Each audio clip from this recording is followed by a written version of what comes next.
we were following the Astros Mariners game during the show, and the show ends. And basically between when the show ends and like 25 minutes later, I was thinking about you scumbag. You bet Astros plus 3.5 live. 3.5.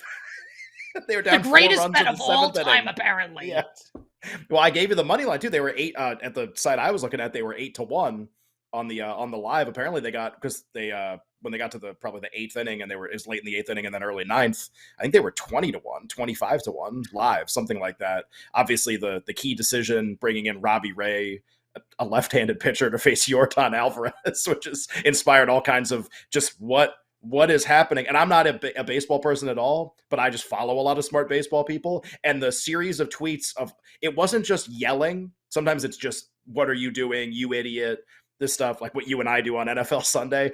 Every single one was supported with like a government grant's worth of data and information about why it was a bad idea that this was happening. And it was in the moment. It was before he even hit the ball. Obviously, Ray comes in, Alvarez hits the walk-off 3-run home run. I think it was an 87% win probability added play, which is the largest in the history of the postseason. What does that mean, by the way? Can you explain that? Because I can't be the only one. I saw people tweeting that. So is that so Ray comes in to face Alvarez and like that at bat with the Astros are probably 13%. They're probably 13% to win, and they go to 100 when he hits the home run.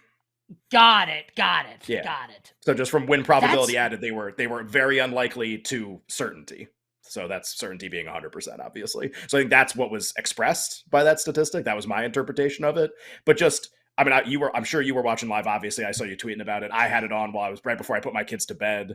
Yeah, man. It was just, did you, like, what was your level of dread when the decision was made before the ball was hit?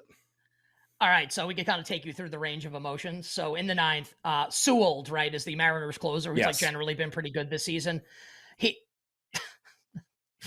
like walks the number 9 hitter. It's like, okay, this is always bad. A good start. Then he's got Jeremy Pena absolutely dead to rights. Like the at bat is over. Pena is flailing up there, and then just serves one up and a seeing eye single up the middle. And then you see Service walk out to the mound, and it's like, oh, okay, like who's coming in right now? I'm like, is George Kirby going to come in? Now we know Kirby's going to start Game 3. Service announced with Castillo starting Game 2 tomorrow, and Robbie Ray's going to come in. And I'm like you, right? And I know the Mariners were my Hard Knocks team. I don't claim to know a lot about baseball. Sure. And my first thought is, this is a roll of the dice. Like it's Ray's either going to strike him out on 3 pitches or Yordan Alvarez is going to hit one to Fort Worth.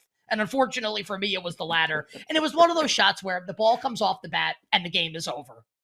They didn't even need to show it go out. They just kept the camera on Yordan and watched him celebrate. It's just done. And adding insult to injury, you can see that clown. I hate his guts, Mattress Mac. You can see him behind home plate, and he's going nuts. And I hate him, and I hate the Astros, and I hate Scott Service, and I hate myself in that moment.